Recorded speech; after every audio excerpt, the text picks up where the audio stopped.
Everybody, before we get into this episode, I would like to thank the SRCC, the Susquehanna River Creative Conspiracy, for having me here. This is where I do the show. We have our open mics every Wednesday night, so please be sure to come out. And there's so much stuff to do here, guys. We do so much stuff. So please be sure to follow SRCCPA Arts on all streaming platforms. And without further ado, let's get into the episode.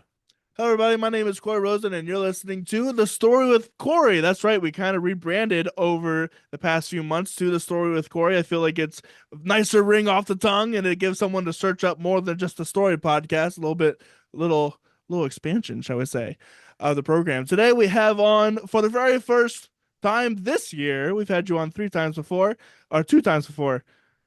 It's been so long I can't even remember. We have Brandon Valentine. Brandon, how are you doing? I'm good, Corey. How are you, man?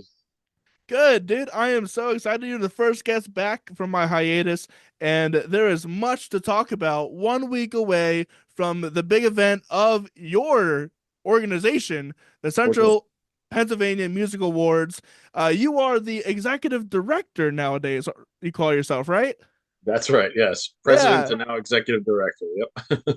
So, for those who don't know you, give a little bit of background to who you are, what you do, and why you're here. Sure. Yeah. I mean, the always standard introduction, I guess, is my last name is Valentine. I was born on Valentine's Day, so that always makes it easy to be remembered. And in Married my high Hershey. school. That's right. I married my high school sweetheart, and from Hershey, PA, sweetest place on earth. So, the Cupid themes run deep. We'll say. I've been involved in music almost all my life as a drummer. Also, kind of dabble in a couple other instruments as a songwriter as well, and been in multiple bands over the past almost 2 decades now at this point, uh, if not longer. And yeah, I'm a father of two. I coach baseball on the side. I run this Hall of Fame here, and always busy, man. Always busy. But that's Yeah, me it in a always nutshell. seems like it. Sure. And you guys just had one of your main events. I would just one of them. You have Yes. a few of them. Your youth showcase. So Yes. that just happened. And it's really funny because I got there right after it all ended. Really? Oh, I thought you Yeah, were there for the whole thing. Yeah, I saw you at the end. no. Oh, good. Yeah, I was at a songwriters round at Horn Gotcha. Pub Yep. over towards Harrisburg, and I Yep. saw that you were live on the Facebook page, and I was like, oh, I'll just Right. head over there real quick. It's on the way. I live like Right. literally right next to Millersville, and I Okay. walk Nice. in, people walking out, and I'm like, oh no. That happens. At least you got to catch some on the live stream, I guess. But yeah, great event. All designed to literally showcase the talent of the youth in Central Pennsylvania. Be it the New York border to the Maryland border, out past Altoona to Reading and Scranton Wilkes-Barre area. So we recruited a lot of kids, all ages 12 to 18, for that event. To perform, we had the top dozen that were selected there to perform. A couple bands, a couple solo acts, a duo. But man, the talent was awesome in that room, and the kids really appreciated the opportunity as well. Yeah, no, it seemed really cool. I recognize some of the names like Juliet I've had on the show, Alex Lee Warner, obviously. Yep, I was looking for Faith in the Well, but then she graduated. She's that's right. Yes, she's 19 now. I think she's just about to turn 20, I believe. So yeah, that's always the fun part too. Is eventually we can't say they are youth anymore. Had a couple of graduates, as we like to call them, with Jillian Smith participated in it in the first year. Faith Noel, as well as Christian Yeager. A lot of those have either moved on to bigger things in their careers as an adult now, or even college as well. So good stuff. So, just coming off of that event, what do you think are some of the pros or cons, or what do you think you can do better next year? Yeah, I mean, we always like to debrief afterwards, with the Millersville people as well. This is now the second year we've done it at Millersville University. Very happy with that. It's very a good mix and a good marriage, really, of our organization paired with Millersville, And it's a because nice they place too. yeah, it's a nice venue, it's a nice place, good stage, and all of that, and it kind of gives the students at the university the opportunity to learn what it's like to run a live event. So they're actually running all the sound, That's doing awesome. the back line and the staging, and all of that as well. So it's a good course project for them in their studies at the university, and things weren't perfect with the sound, but as expected because they're learning as well, Right. right? And then it also creates a good vibe for our kids to learn, ages 12 to 18. For example, one of them, the guitar wasn't working properly during the song, but they learned, okay, well, I'm just going to power through this. So in every obstacle creates an opportunity for learning as well. So it's really near perfect, I would say, as far as the ceremony goes. We could probably improve the quality of the live stream. I just had my cell phone back there, but I just wanted to give everybody a peek into what it is and the talent that we have. um, and I'd like to get some more bands in future years, Right. but it's also hard. People are 12, 14, 16 years old. They're trying as a solo artist as well. So a couple notes here and there, but ultimately it's really a great event, and Millersville does such a great job that it's really to nitpick and say there's any areas for improvement. But great event all around. Yeah, no, I think so too, especially the fact that you're getting students to actually like, do what they're supposed to do and like Right. actually like for a relatively low stakes kind of Yeah. thing.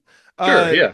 but it's really cool that also the kids get to experience like, hey, this is how like an actual like gig works.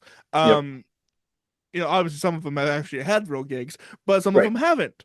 And Exactly. this is their chance to shine, and it's really cool. I really appreciate and this has been said several times by a lot more people than just me, that I really appreciate what you guys do with the youth, because I mean that is Yeah. the future, right? That's right. That is the future of this area. The future of Nashville is, the youth today, Yeah. and No doubt, man. if we don't pour into them, no one else will. That's right. Yeah, I mean, these opportunities didn't exist when we were kids. I wasn't. Right. I was a 15-year-old drummer, but I didn't have the opportunity to go on stage and showcase my skills and play with a band. So these things are building. At the high school level as well, with things like Modern Band, working closely with PMEA as well now. At least trying to establish a relationship with that to kind of increase modern bands or the rock band like School of Rock kind of vibe. Right. Jack Black, getting that kind of build up even more in our area. Because really, if we see the progression here, it's like you look at Jillian Smith, for example, right? She Right. participated in the Youth Music Showcase. She's now traveling all over the place, playing festivals, winning awards, and you look at that progression even further to say, all right, let's say in a year or two she makes it and becomes a national and a worldwide phenomenon. She came from the ground up in central Pennsylvania, so I always feel like she'll have her roots planted here. Started kind of with our organization too, so at some point you hope they attain national, celebrity acclaim and status, that when it's time to induct, say, her into the Hall of Fame, Right. if and when she would make it, that it's been a start and a The uh, full you know circle a, moment. a climax, full circle moment. You got it. There you Yeah. go. You got That's it. awesome, man. And just literally, so you're on the heels of this event, and next week is the Yeah. mother of all events, the Yes, indeed. CPMAs. The Tell me a little bit about it. CPMAs. Yeah, I've man. got. Oh, before we get into it, actually, I would like to Okay. All right. lovely to shout out Dave Gates and a solo musician podcast, episode 61 with you. You went so deep into how the Hall of Fame works and Yep. everything that goes beyond the voting and stuff. So I'm not going to touch that, because Sure. I feel like we also touched on that last time you were here, Yep. and I like to progress the story as it is. Yep. I like Um, it. and so I really encourage you, if you have any questions about anything that goes on Central Pennsylvania Music Hall of Fame and the voting of it, please go check out Dave Gates' Solo Musician Podcast, episode 61. It's an hour and a half long, but it's a good hour and a half. Well, So, I love the co-promotion there, because that's what we encourage even amongst the bands too. Is there's plenty of listening time to go around. So I oh, love 100%. love that you're sharing your listeners with Dave, and vice versa. So yeah, that's great vibe, man. Like it. No, 100%. So, this year, um, it's at AMT. That's right. Yeah. Why? Right. For those. For those who don't know, AMT is the American Music Theater in Lancaster, right? And for the past, what has it been? 3 years, we've been at Hershey Theater in Hershey, Pennsylvania. The first two ceremonies were actually at the Whitaker Center in Harrisburg. So if we kind of Very go nice. back the whole way to the Whitaker Center. Their max capacity there, I think, is between 700 and 800. Hmm. The ceremony sold out both years there, Wow. and right, we moved in a short amount of time too. We moved into a larger venue, seeing that there was higher demand with the Hershey Theater. That is 1,900 seats, so it's nearly triple the Right. space, right? And each and every year, we've kind of sold more tickets at the Hershey Theater. But we knew 2025, about 2 years ago, Hershey Theater gave us a heads up and said, if this is an annual event, earmark 2025 on your calendar because we have construction slated for that basically the entire year. So Oh, they wow. they started construction, I think, just after the holidays. So we knew we had to go somewhere else, and we've been kind of weighing some options and considering some different venues here and there as to where we can move, at least temporarily for a year.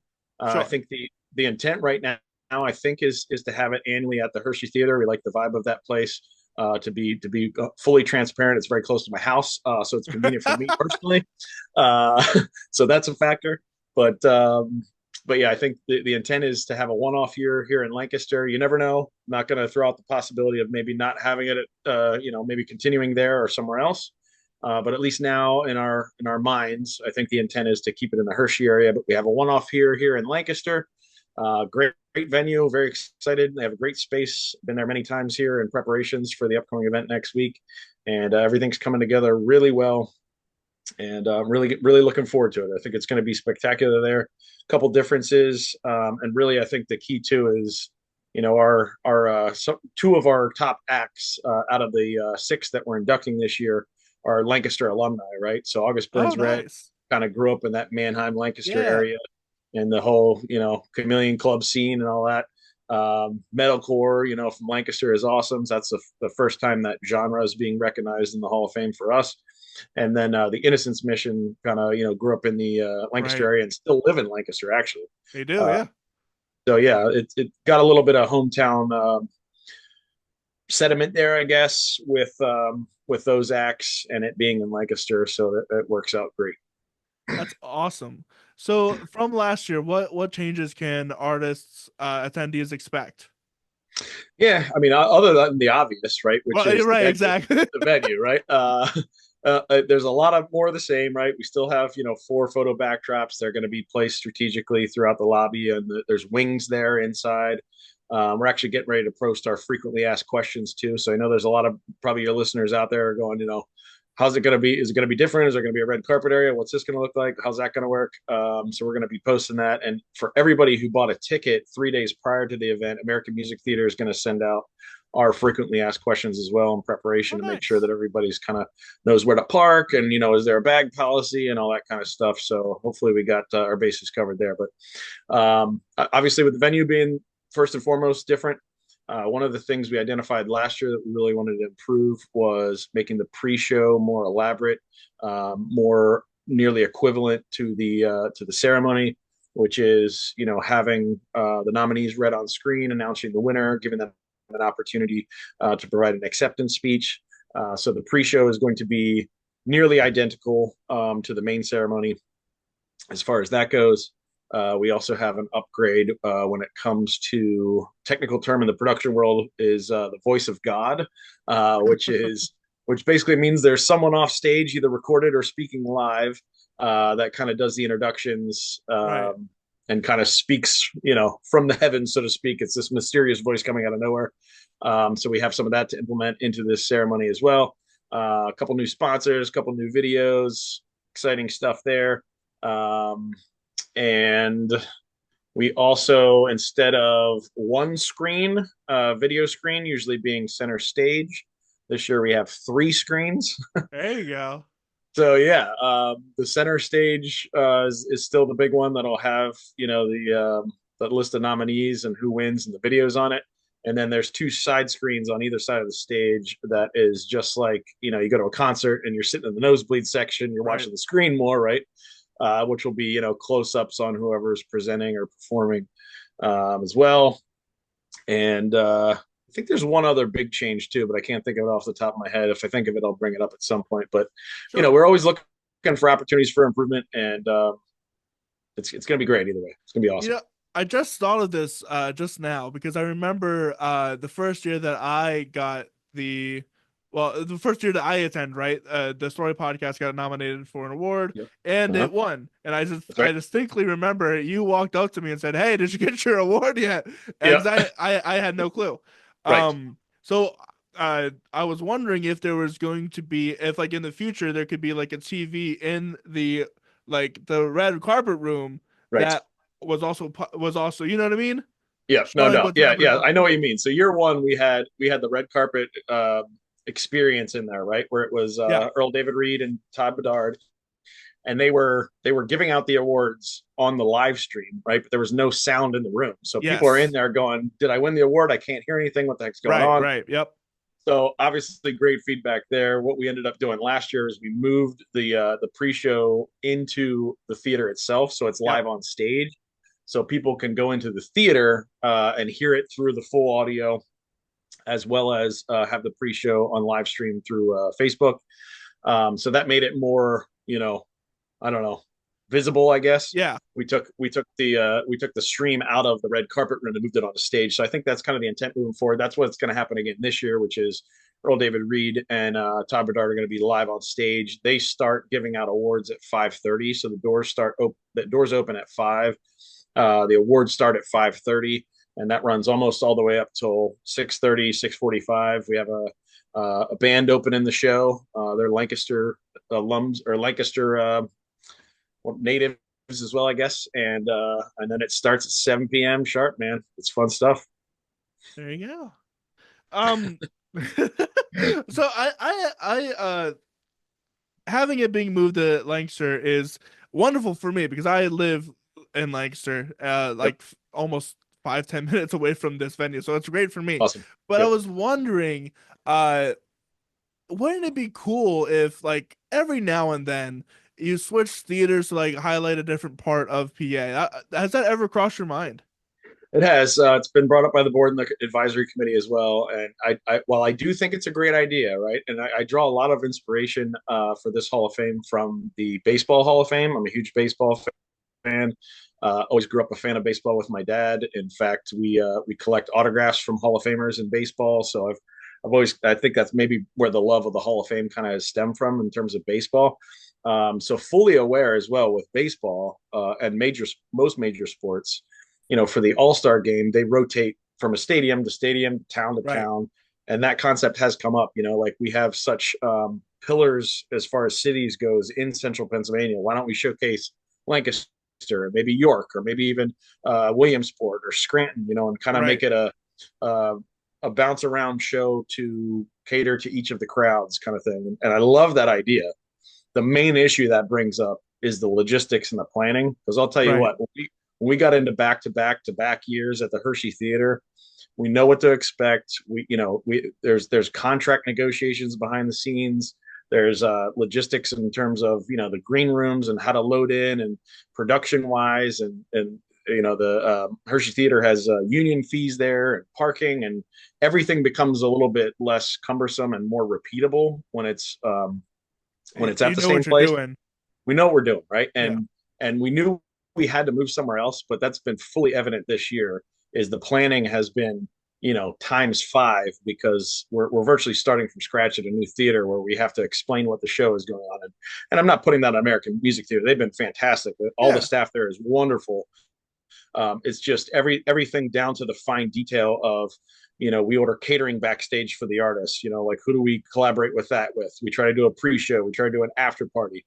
It's like starting from scratch this year. And to be quite frank, it would take a lot of manpower extra to be able to jump from city to city to city to venue, because it's at least 10 to 20 times more work this year than it was last year, because Right. it's a brand new venue. Well, that So if you answers want to my volunteer, question. buddy, yeah. Hey, I'll gladly help. Because I was thinking, is because I thought about that too. It's like logistically, it would be a nightmare. Yeah. But like once every like 3 years, maybe, Yeah, because you could that's like fair. plan ahead, right?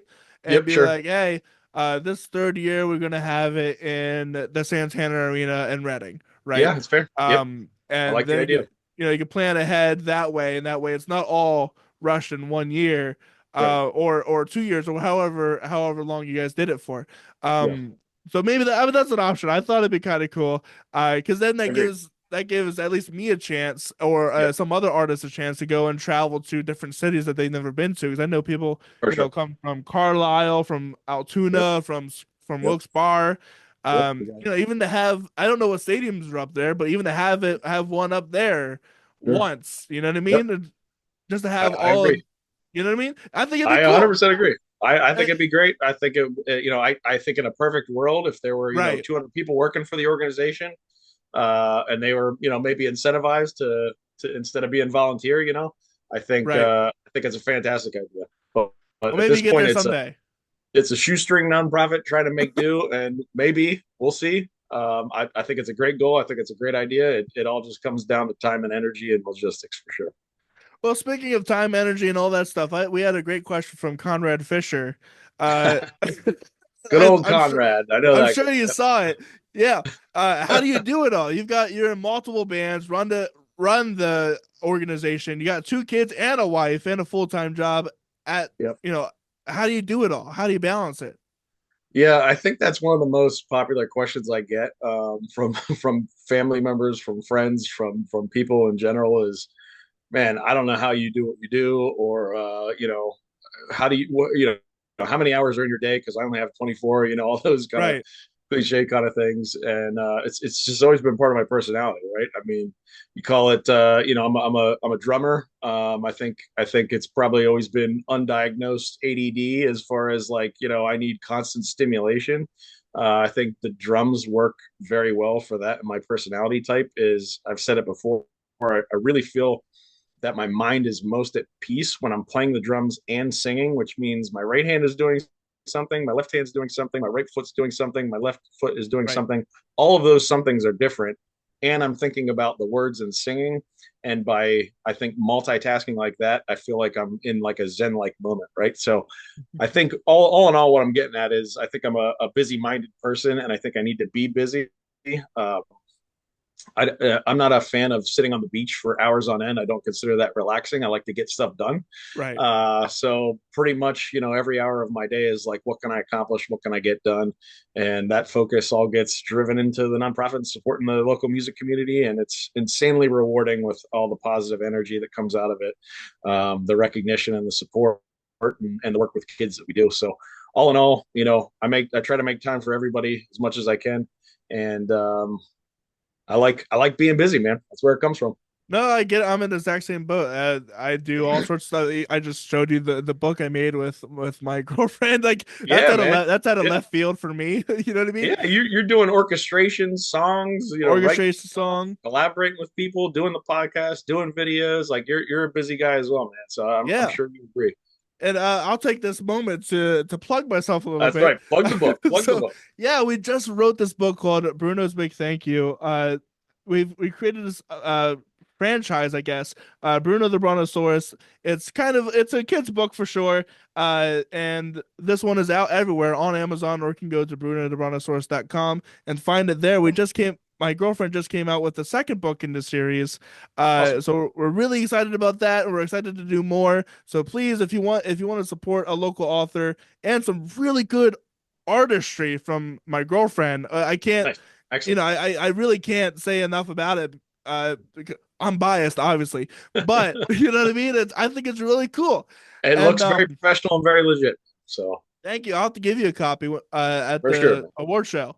This Um, episode is sponsored by Bruno's, what's called Bruno's Big Day. this episode is brought to you by Bruno's Big Thank You. Big thank you. That's right. There you go. That's right. Good stuff. Yeah, it's been really cool because I've also been busy doing a lot of film work too. Nice. I just Yes. had this is the last plug I'll give. I just had a film come out on Apple TV and Amazon called Awesome. World War II Operation Phoenix. It's a World War II movie that was Okay. filmed in Stoutsville, Right. Yep. PA, right here. Well, not right here, Yep. but you know what I mean. Yep. And I did the entire music for it. I did all the Awesome. scoring for it. So That's great, man. yeah, please be sure to check it out. I would appreciate it. And No. I'm excited to release the music for it this year as well. So Well, see, we are one the same person because I mean people say it to me all the time, jack of all trades or something. And then you say jack of Yes. all trades, master of none, one of those things, exercise in humility. But it literally, there's always something that I'm working on, and I know the same for you, man. Every time I see you're doing something, it's something different, but it's scratching that creative itch, and you're doing it well. So keep up the good work, buddy. Thank you. So back to everything that you do. We have another question that kind of relates to back to the performance. Is this going to be live streamed this year or recorded some way, broadcast some way? Is that going to happen this year? Yeah, that is an annual question we get, and I'll go from this part, right? Which is in the very beginning, we said if we sell out, right? This is year one at the Whitaker Center, 700 and some odd tickets. Right.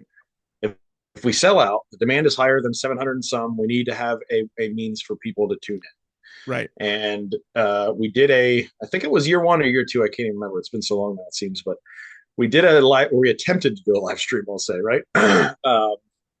Which we had we had multiple cameras. We had someone set up. I can't even remember the name of the device, but it was right in like the height of the pandemic. And there's like a state, I think it was called like Mevo or something like that. I think is the webcam kind of thing that was all, we can do everything. We had it Right. all set up. It was hooked up to Wi-Fi, and so were 700 other people in the room, and it would crash every other few Yeah. seconds. Right. The view was way in the back of the auditorium. It was very far away. The lighting stunk on it. So basically, we tried to live stream it from several phones and or this Mevo device, I think is what it was called. And it didn't turn out well. Right. We tried to do it as a free thing as well. That has always been our thought process, which is we want people to attend the show live, Mhm. be there in person. So not having a live stream always number one has kind of been like if you want to attend, we want you to be there in person. But we also get, and it's been something we've debated as well on the board and advisory committee, which is there are family members out there in multiple different states that are trying to you know uh, watch either their favorite national bands, like there might be fans in California that want to see, August Burns Red or Innocence Mission or Mike Reed or, anybody get inducted this year. And or, your family might be from Texas or Wisconsin and they want to tune in to see if you win an award. So we're Right. we're fully aware of that I think there's a market out there.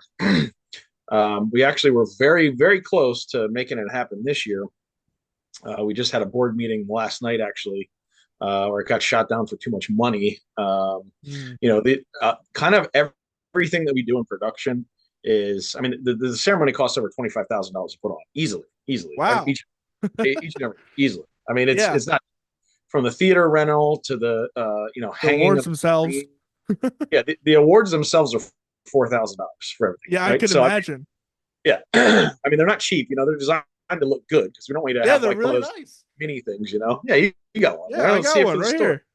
Right here. There you go. Look at that. They look Right? It's nice. cool shape. Yeah, they They're look pointy. nice. And then even the same thing with the Hall of Fame plaques. We put those together. They have a Right. nice etched gold rim on it with the pictures in there and everything. So we try not to go cheap, right? So all I have to say, get around it is, the live stream would done professionally and done correctly, right?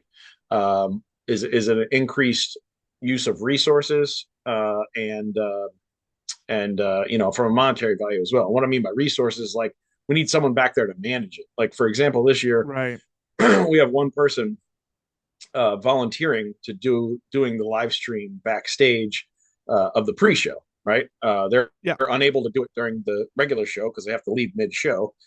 In years past, and that was something. How the heck are we going to even do the pre-show this year? Because in the past 2 years at the Hershey Theater, we partnered with Cumberland Valley High School and their audiovisual department to have their students come over and volunteer and do the live stream for the pre-show. Again, they couldn't make the commitment to be there throughout the whole regular show.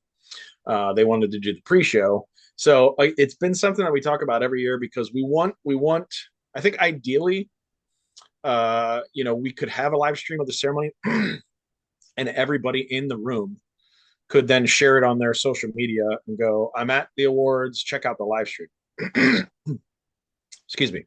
But in the interest, of that idea, I guests for the artists. We've said every year we encourage anybody in the room. Photography is encouraged, right? Sometimes you go to these major Yes. theaters and they say no flash photography.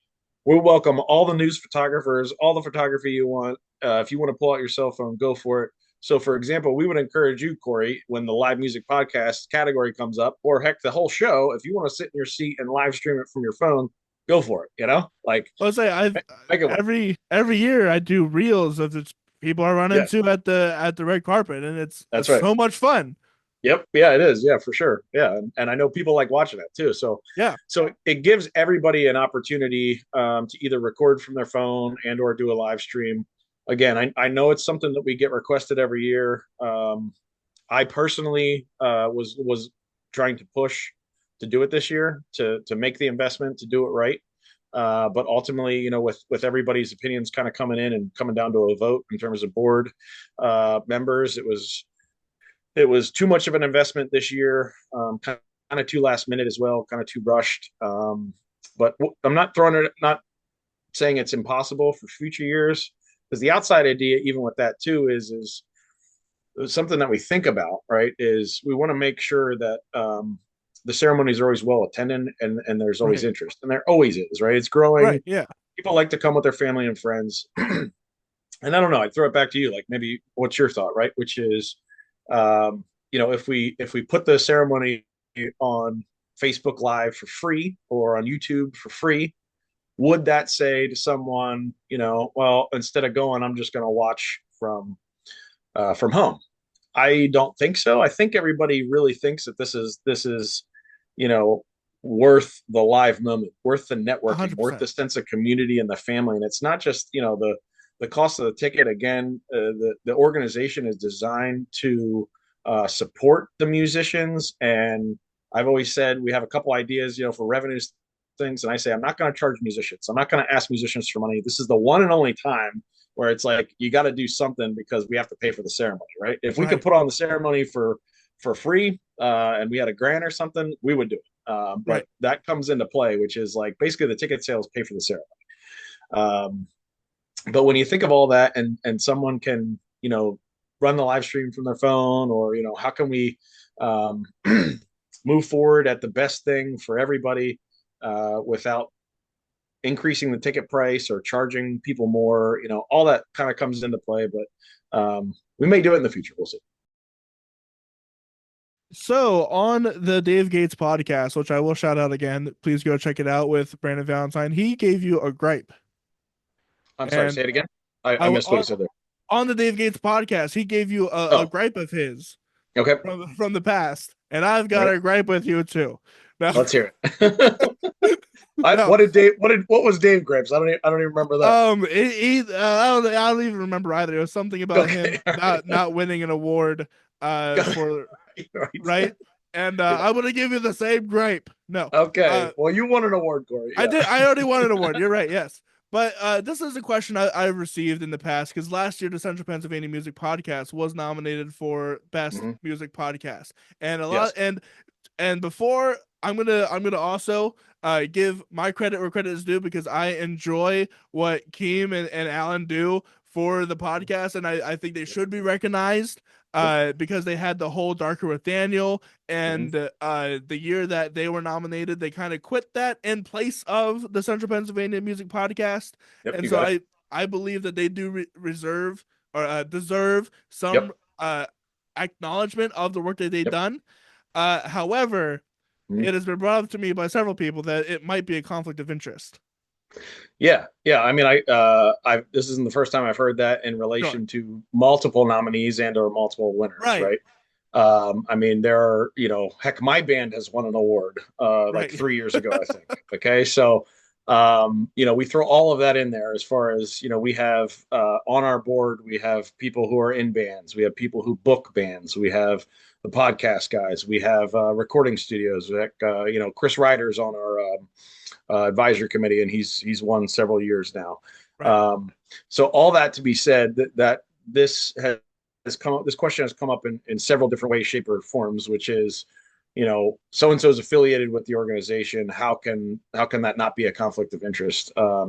And from day one, we always said if there's an affiliation with the organization, We can't let that our cloud our you Judgment. know our yeah, our judgment virtually. And to be said differently, like I'm in a band, right? Right. There's three guys in my band who aren't part of the Hall of Fame Right. that try to put their best foot forward, that try to do their best, that try to write good music, release good music, do all of the criteria. So the thought is really like, should basically me being in their band be a penalty to disqualify them, right? Right. And I don't think it does, to be quite honest. I mean, I, we try to be fair, right? We try yeah. to be Yeah. as objective as possible. Yeah. Zero favoritism kind of going into it. I agree. When we started the Central Pennsylvania podcast, because in full transparency, like the Hall of Fame funded the set design. We work in tandem. We do the booking. So it is a little homegrown and or I don't even know, incestuous maybe. I don't know, is that the right word? As far as like the Central Pennsylvania Music Podcast is a collaboration and a product of the Central Pennsylvania Music Hall of Fame. So as far as what you're saying is like a conflict of interest in some way, shape, or form, it's almost like we gave ourselves an award last year, right? Right. Yeah. Which is a little weird, right? Yeah. um, so I get that, but at the same time, I guess that's where I'm coming from. Is you look, there's probably 20 or 30 out of the 45 members on the board or the advisory committee who are in some sort of project, either has been nominated. Heck, we have one of the owners of the Englewood on there that's been the live music, best live Right. music venue. Just trying to think of I mean, there's so many examples in that, and the thought has always been we need to be objective in that. They can't be disqualified for wanting to be a volunteer and help the organization, right? I mean, like, for example, Derek Houston runs Green Room Recording Studio. Should he be penalized and never be able to be an award winner because Right. uh, he's giving his time and energy and support on this? So that's kind of been our opinion, I guess, on that. And we do have some fail safes that go into that as well, meaning when it comes time to voting, because the board and the advisory committee vote, if anyone is affiliated with anything, for example, if the podcast guys, were to vote this year, they cannot vote for themselves or any project that they're affiliated with. The people who do the booking on the board cannot vote for people that they represent, maybe as a Right. management. I can't vote for my band. Fill in the blank can't vote for themselves, right? And we try to have safeguards against that. So for as many examples as there are of board and advisory committee members, or say the podcast, being recognized, there's also as many examples of them not. For example, I mentioned Derek Houston. He has been nominated, I want to say, 5 out of the past 6 times and has not won an award. Right. So I think you can say both sides of it, but ultimately the stance has always been, and I think don't plan on changing it, at least to this point. If you're in the local music scene and you're doing a good job, regardless of any affiliations, objectivity, view of quality is the number one focus, and we try to maintain that integrity and objectivity, looking at every entity and musician and band, what have you, and truly try to be as on point as we can. And the you won the year in podcasts, and they won another one. So Yeah, no, like I said, I have no qualms with it. I was just a question that has popped up, and I was curious yep, about it. And 100% fair, 100% fair. yeah, and I like the answer that none of the people that are directly involved with whatever can't vote for themselves. That makes perfect sense. And Yep. now to anybody that says that the Central Pennsylvania Music Podcast doesn't deserve their award, they can shove it. So That's it. Yeah, I would say ultimately, I mean, look, if there's any debate or if there's any, things out there too, I also think it's a good thing, right? Because if right, someone goes like, what the heck, the Hall of Fame's running the podcast, like they shouldn't get an award. Well, you know what? you can check it Maybe out. listen, music, listen to every episode, 6 other ones. The reason at all, you be the judge, Right, which could be the same thing to be said for the bands and the artists in the area. Debate is healthy when someone goes, how the hell was so and so not nominated, right, or why in God's name did this person not win over this person? That debate is healthy because then it encourages people to go out and do some additional research. And again, there's a lot of subjectivity in this. We all know that, Oh right? yeah, of course. Yeah. But the goal here is to spread the message and to get people to listen to stuff maybe that they wouldn't. So if someone listens to everybody in their category, and maybe there's a couple bands that they didn't hear of, or someone's like, I'm a blues artist. I go to the Central Pennsylvania Blues Society, and I never heard of four of these bands who are nominated. I'm going to go check them out. That is a win, Right. That's a regardless, win. and that's really where the organization strives and focuses a lot of time and effort is on that recognition factor, regardless of who wins, regardless of who gets nominated. Um, I love hearing, like, I went out and listened to all 10 album of the year nominees, and I listened to all the albums from start to finish, and this is my favorite. Perfect. That's great. That's what we want. Go listen. No, I 100,000% agree, and I obviously listen to all the podcasts that are on that nomination because obviously I want to uh friendly competition, of course. I want to be better Sure. or learn That's from right. them. That's And right. some of the stuff you'll actually see in the coming year. I got a better camera. I haven't been Awesome. able to implement it for this one. Yep. But and we've also got the TV shows happening. I don't know if I think I told you about this idea, but I didn't actually execute it Yes, you until. did. Like that stage room right around the corner from where you're at, like That's right right. where the Yes. yeah. Yep. Yeah, we've actually have executed it in the first one that will be dropping actually this weekend with Tommy B. Uh Awesome. Very cool. so yeah, and we've Tommy done B we've done Entertainment. 8 of them. Yeah. Love it. So, and yeah, I totally encourage people. You shouldn't be mad that somebody won an award. Right. It's because at the Right. end of at the end of the day, it's a silly award. You know what I mean? It Yeah. doesn't I mean, yeah. really Look, doesn't that mean much. right. But Yeah. It's what it's worth to you, right? I yeah, it's what mean, it's worth to you. and And it's what and the intent is it's what it's worth in the line item on the resume. The intent here is always yes, I can say I'm a 5-time nominee. That is the right. first thing that people are putting when they're trying to get a local gig. I've been nominated X amount of times. I won this amount of awards, and hopefully that gets them an extra $50 from the venue, to say, oh, this person's quality, or maybe they get a gig that they wouldn't otherwise because it gives them a line item on the resume. All in all, every single thing we do is to support each and every act out there and be as objective as we And it helps the scene, and that's you shouldn't be mad about uh helping the scene whether or not you win an award. There's always next year, and it should give you motivation to be like, okay, well, what do I have to do to make 2026 or 2025 in this case, because next year's will be 2025's awards. What am I going to do to make 2025 my year to succeed and win this award if you really want it that bad, which I can. think Right. you should. These are really cool awards. Yeah. Yeah. I mean, who doesn't like to be recognized, right? Especially Yeah, musicians, you know? 100%. Uh, I mean, most, I don't want to say all, but most musicians like the feeling of being on stage and, having eyes on them and people listening to them when you're a creative mind, heck, like you and I are, you create something and you want to put it out so people consume it. You made your children's book. Now you want people to read it, right? You want people to Yes. see the illustrations. You don't create something and just throw it in a corner and go, I created that for me, right? You create for yourself, but you also create for people to consume it. So, yeah, we're on the same page, dude. I mean, uh, these awards are designed for nothing but positive energy. And if you come to the award ceremony, whether you're a nominee or a person in the general public out there, because it is open to all, Yes. um, open to the public, you 100% get that feeling of communal camaraderie, family, networking, because we're all in the same boat, right? I've likened 100%. it several times to like the craft beer industry or the winery industry. Yeah. There's enough people out there who are interested in one thing. It's like a craft beer brew tour, right? Where it's like, okay, there's 6 in the area. They're not competition. They're helping each other, right? I mean, Right. I like a beer over here. I'm going to go try something over there. I like their red wine over here, and then I'm going to do a wine tour.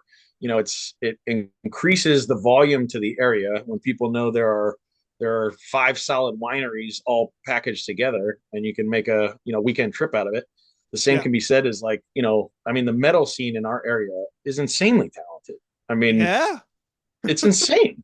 I mean, What there's do a you couple categories year after year. It's just like these categories are are packed. stacked. Like, and yeah, stacked is the better way to put it. I mean, like, legitimately, there's probably like 3 categories this year that have a 10 or 12 nominees or something. which like some of the Oscars have 10 nominees. Is it too many? Maybe, but we're all about recognition. And you tell me in that metal category which nominee doesn't belong up there, Right, and I could probably tell you 10 more that belong up there. I mean, it's right. insane. Yeah. No, I totally agree. We have two questions from Daniel Allen. Uh, who, what was the first CD album Danny, what's up? that you bought? First album I bought. C you said CD? CD or album? Yeah, that's probably the best. That's the time frame. I'm 40 years old now, so CDs right in my wheelhouse. And for those who are my age, probably remember the good old service of Columbia House. If you're not familiar with this, this was you'd get things in the mail that would say you can get like 5 CDs for like 20 cents or something. Oh wow. Yeah, Makes sense. it was like 99 cents it's called. I forget. It's Sure, like sure. you get let's call it like 7 CDs for $1, right? And when you're a kid, you're like, oh my God, this is the greatest deal of all time. Right. You sign up for that, and then you're also saying you're committing that you're, I think, going to buy at least like 4 or 5 CDs throughout the year, and then they charge you like $27 for 1 CD. So eventually they get their Um, money back, I basically, see. Yeah. or they did at that time. But it was a very trendy thing when I was growing up as a teenager. Columbia House. There was another one. I forget the name of the other one, but anyway, it's a long way around answering the question. I cannot identify one CD because the way the Columbia House works, when you get 7 CDs for $1, you get 7 CDs, and that was my first purchase. I think I got my CD player, and I'm like, I need to sign up for Columbia House and get the best of the best. And now that I think about it, I can probably remember a couple, probably not all 7 of what those CDs were, but it's interesting that I'm thinking of at least 4 in my head here. The mix of music almost speaks to my appreciation for music locally as well, which is regardless of the genre, right? Like it's not like I was like all rock stuff or all R&B. Off the top of my head, I remember I got Green Day's Dookie. I got a Hootie and the Blowfish CD. I got Alanis Morissette's Jagged Little Pill. I got Seal, right? That's The one awesome. Kiss from a Rose. Those are at least the ones that I'm thinking off my head. But I mean, generally speaking, it was a wide spectrum. I think at an early age, from classic rock to oldies to alt rock to R&B. Growing up, I was a huge fan of Brian McKnight, kind of like R&B soul kind of stuff as well, doing some crazy runs, and always a fan of vocal harmony as well. That's awesome. Yeah, man. So, one of his other questions were what are your top five musical influences? But I'm gonna narrow that down to top three. Whew, man. Yeah, I was going to say top 5 musical influences. That's tough. I don't even know which direction to go with that because I mean, musical influences, I think 2 different ways because I'm a drummer. So Right. if I had to say drumming influences, number one for me would probably be Buddy Rich as a jazz drummer. I think Really? if you can play jazz, you can play anything. That's That fair. was really inspiring growing up, playing in high school jazz band and learning drums. I think everybody goes with Neil Peart. I thought it was Pert forever, but it's Peart is how you pronounce it. A Rush, known as one of the greatest rock drummers out there too. Some of his stuff's mind blowing. Um, Louis Bellson, Gene Krupa, a lot of the old jazz guys as well, drumming wise. But on the flip side of that is musical influences in general, which I think kind of lean more towards what you appreciate and or in songwriting and all of that. I think my number one for sure is always the Eagles. I mentioned I'm a big fan of Great vocal band. harmony, and Eagles' greatest hits album is It's one of the iconic phenomenal. ones for me. I love their style of music and how every single member of the band could basically be a lead vocalist and how they play Right. off each other. It's almost like a super group, And the bands that do that nationwide, usually I tend to gravitate toward with the vocal harmony, and there's a few that really shine locally with vocal harmony as well. Wow. Um, and always a big fan of Michael Jackson, as I mentioned, Brian McKnight and Billy Joel, greatest hits as well. So I don't know, just kind of throwing out some random stuff there, but different genres and different influences, and I think everybody could probably say that's what helps shape you into the person you are today. 100,000%. I totally agree with that. I wouldn't be the same person I was if I didn't listen to Elton John on repeat when I was a kid. There you go, So, man. last question for you, and then we'll let you go on your way. Where do you see? I mean, David asked you this question, but where do you see yourselves 5, 10 years down the future? What do you hope to have accomplished, and what do you hope to do after that? Meaning the Hall of Fame is what you're asking? The Hall of Fame, or you yourself? Do you Yeah. want to? Do you still want to even be in charge of the Hall of Fame after 10 years? You know what I mean? That's Yeah, I mean, that's something we talk about at our board meetings and the advisory committee is longevity of the organization. Right, for the first couple of years, it was like, you know, me doing a lot of the organization. And recently, it's been handing a lot off.